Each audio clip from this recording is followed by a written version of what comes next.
Hello friends, welcome back to my channel. আমি ইন্দ্রানি। আজকে আমি তোমাদের সাথে শেয়ার করব একটা পুরনো বাংলার হারিয়ে যাওয়া রেসিপি, একটা বড়ার রেসিপি। এটা মূলত আমরা ছোটবেলায় খেতাম যখন আমাদের শরীর খারাপ হতো, জ্বর হতো এবং মুখে অসম্ভব অরুচি হতো, কিচ্ছু খেতে ইচ্ছে করতো না, অথবা খুব গরমকালে যখন খুব গরম পড়ার ফলে অরুচি হয় এক ধরনের তখন, এবং অদ্ভুতভাবে ম্যাজিকের মতো এটা কাজ করতো, আমাদের মুখের রুচি ফিরে আসতো। আমি অনেকদিন ধরেই এটা বাজারে খুঁজছিলাম কিন্তু পাচ্ছিলাম না, অবশেষে এটা পাওয়া গেছে। আর আজকে যখন আমি বাড়িতে এই বড়াটা বানাচ্ছি, আমি ভাবলাম এই রেসিপিটাও তোমাদের সাথে শেয়ার করি। তোমরা নিশ্চয়ই সকলেই জানো এবং রেসিপিটাও খুব সহজ, তাও আমি যখন বানাচ্ছি আমি তোমাদের সাথে রেসিপিটা শেয়ার করে দিচ্ছি। আসলে আজকাল এটা বাজারে পাওয়া যায় না বলে আমাদের বাড়িতেও সেভাবে বানানো হয় না, যার ফলে পরবর্তী প্রজন্ম যারা আছে তারা হয়তো অনেক এটার নামও শোনেনি, কিন্তু এটা খেতে ভীষণ মুখরোচক হয়। আমার মনে হয় তাদের যদি এটা বানিয়ে দেওয়া যায় তারাও এটা খুব ভালোবেসে খাবে। আর তার ফলে আমাদের পুরনো বাংলার এই যে রেসিপিগুলো, এগুলো হারিয়ে যাবে না। আমাদের অবশ্যই একটা দায়িত্ব আছে আমাদের বাংলার এই পুরনো রেসিপিগুলোকে বাঁচিয়ে রাখার। তো আজকে তোমরা বুঝতে নিশ্চয়ই পেরেছো, আমার মনে হয় আজকে আমি বানাচ্ছি পলতা পাতার বড়া। আর পলতা পাতা আসলে হচ্ছে পটল পাতা, এটা নিশ্চয়ই সকলেই জানে, তাও আমি বলে দিলাম। কারণ অনেক সময় যেটা হয়, বাজারে গিয়ে পলতা পাতা মানে বলে খুঁজতে গিয়ে অনেক সময় তারা বলে পটল পাতা, কিন্তু তখন মনে হয় পটল পাতা কি, মানে আমি তো জানি পলতা পাতা।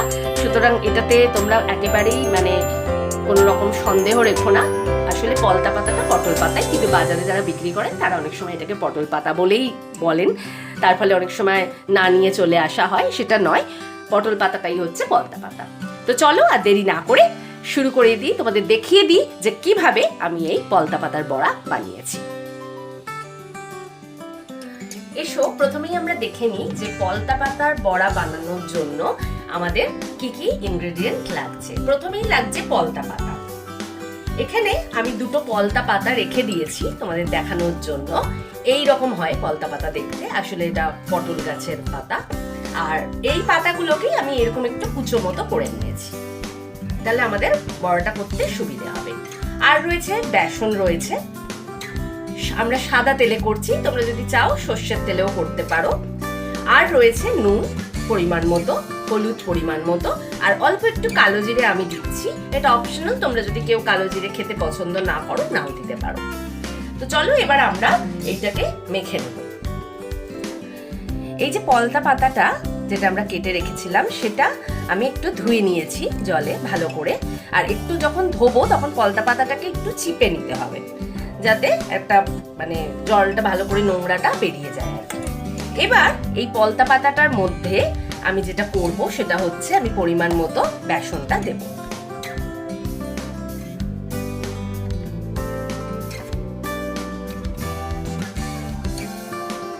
প্রথমে কিছুটা এরকম দিলাম, তারপর আমি আবার মেখে দেখবো যে আর যদি আমাদের বেসন লাগে তাহলে আমি বেসন আবার অ্যাড করতে পারি।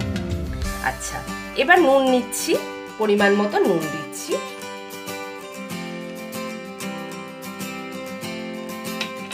আর হলুদ রয়েছে, অল্প একটু হলুদ দেব।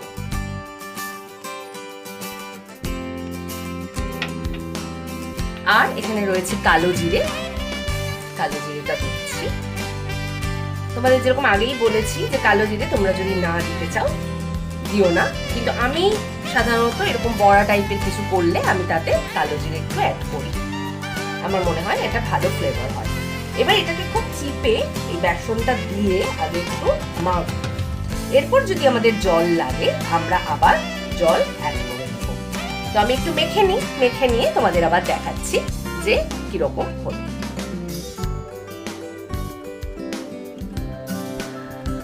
দেখো এখানে আমি পলতা পাতাটা বেসন দিয়ে যে মেখেছি এটাতে কিন্তু আমি একটুও জল দিইনি, মানে পলতা পাতাটা যখন আমি ধুয়েছিলাম জল দিয়ে তখন আমি এটাকে চিপে চিপে যে ধুয়েছিলাম তার মধ্যে যেটুকু জল ছিল সেইটুকু জল দিয়েই কিন্তু এই যে বেসনটা আমি দিয়েছি পুরোটা মাখা হয়েছে। আমি কিন্তু এখনো পর্যন্ত একবারও এতে কোনো রকম জল অ্যাড করিনি।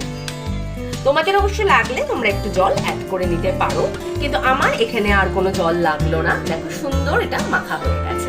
এবার এটা মেখে কিছুক্ষণ আমরা এটাকে এইভাবে রেখে দিচ্ছি। তারপর আমি তোমাদের দেখাচ্ছি এবার আমরা কি করব।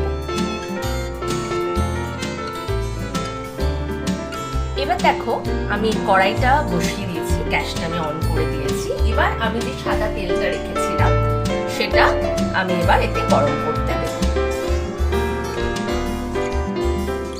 এটা দিলাম।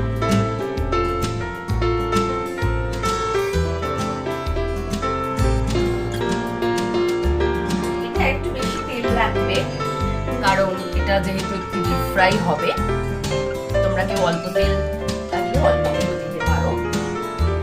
এবার এই তেলটাকে আমি একটু গরম করে নেব। তোমরা কিন্তু ভিডিওটা একদম স্কিপ করো না, কারণ তোমরা জানো যে আমি যখন কোনো রেসিপি তোমাকে শেখাই আমি তার মধ্যে মধ্যে কিছু টিপস তোমাদের দিই, যাতে সেই টিপসগুলো ফলো করলে তোমরা যখন রান্নাটা করবে তখন তোমাদের সুবিধা হবে।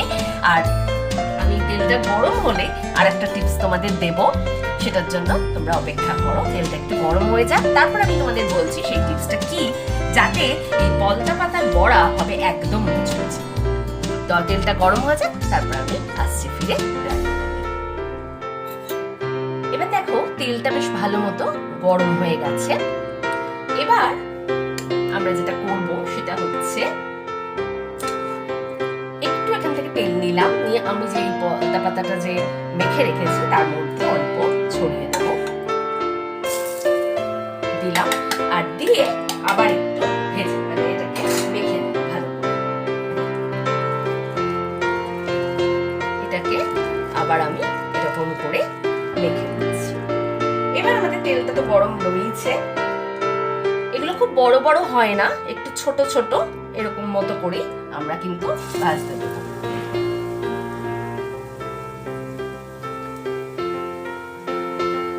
এটা কিন্তু খেতে ভীষণ মুখরোচক হয় এই পলতা পাতার বড়া।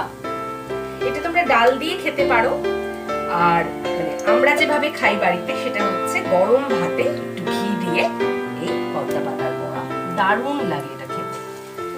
তোমরা যদি এটা করো, রেসিপিটা করে খেয়ে দেখো, ডালের সাথেও ভালো লাগবে, কিন্তু আমার মনে হয় মানে আমার নিজের পার্সোনালি ঘি দিয়ে গরম ভাতে একদম ঘি দিয়ে এটা খেতে ভীষণ আমি পছন্দ করি। তো আরো কটা বড়া আগে আমি একটু ভেজে নিই, তারপর আমি তোমাদের দেখাচ্ছি। দেখো এক পিঠ একটু ভেজে নিয়ে আমি আবার উল্টে দিয়েছি। এবার এইভাবে দু পিঠটাকে আমি ভাজবো। আর তোমাদের যে টিপসটা আমি দেখালাম নিশ্চয়ই তোমরা ফলো করেছো, সেটা যে আমি কি করলাম যখন আমি পলতা পাতাটা ভাজতে দেবার ঠিক আগের মুহূর্তে। আর সেই টিপসটা তুমি যদি ফলো করো তাহলে আমাদের এই পলতা পাতার বড়াগুলো হবে খুব মুচমুচে। আমি যে গরম তেলটা দিয়ে দিলাম এই মাখাটার মধ্যে, এবং দিয়ে সঙ্গে সঙ্গে কিন্তু দিতে হবে। তুমি যদি তেলটা দিয়ে আবার মেখে রেখে দাও অনেকক্ষণ এবং অনেকক্ষণ পরে আবার বড়াটা করতে দাও, তাহলে কিন্তু হবে না। ঠিক যখন আমাদের তেলটা গরম হয়ে যাবে, সেই মানে যখন আমি ঠিক বড়াটা ভাজতে দেব ঠিক তার আগের মুহূর্তে কিন্তু এই ট্রিক্সটা ফলো করতে হবে, তাহলেই পলতা পাতার বড়া হবে খুব মুচমুচে। তো একটু বড়াগুলো ভালোভাবে ভাজা হয়ে যাক, তারপর আমি এবার তোমাদের দেখাচ্ছি যে কিরকম হলো দেখতে। দেখো আমরা কিছুটা ভেজে নিয়েছি দু পিঠ এরকম করে, কিন্তু আরো খানিকটা এটা এখন কিন্তু ভাজা ভাজা হবে, কারণ নইলে ক্রিস্পি হবে না। আর ক্রিস্পি না হলে এটা কিন্তু খেতে ভালো লাগে না। সেজন্য আরো খানিকটা ভেজে নিই, ভেজে তারপর তোমাদের দেখাচ্ছি যে কিরকম ভাজা হলো। এবার আমাদের এই পলতা পাতার বড়া বেশ ক্রিস্পি মতো ভাজা হয়ে গেছে। তো এবার আমরা এটা তুলে নেব। আমি এখানে একটা প্লেটে টিস্যু দিয়ে রেখেছি, টিস্যু পেপার দিয়ে রেখেছি, এর উপর আমি তুলে নিলাম।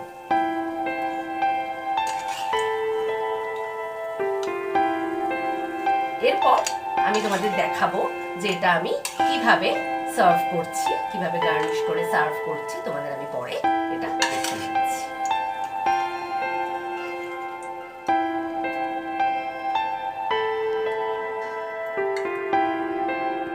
দেখো আমি এইভাবে সার্ভ করেছি, ভাত দিয়েছি, তার উপর ঘি দিয়ে দিয়েছি, আর দিয়ে এরকম ভাবে বড়াগুলোকে সাজিয়ে দিয়েছি। যেমন আমি তোমাদের বললাম এটা তোমরা ডাল দিয়েও খেতে পারো, কিন্তু আমি ঘি দিয়ে খেতেই ভালোবাসি, তো সেজন্য ঘি দিয়ে এটাকে সার্ভ করেছি। তো তোমরা অবশ্যই এই রেসিপিটা বাড়িতে বানিয়ে আমাকে জানিও যে তোমাদের কীরকম লাগলো। আশা করি তোমাদের ভালো লাগবে। আজকের রেসিপিটা তোমাদের ভালো লাগলে তোমরা অতি অবশ্যই এটাকে লাইক করো, শেয়ার করো বন্ধুদের সাথে, আর কমেন্ট করে তোমাদের ফিডব্যাক অতি অবশ্যই আমাকে জানিও।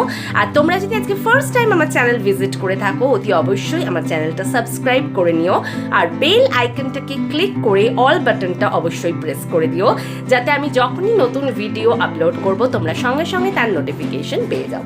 তোমরা সবাই ভালো থেকো, আনন্দে থেকো, স্টে হ্যাপি, স্টে পজিটিভ। আজকের জন্য এইটুকুই, বাই বাই।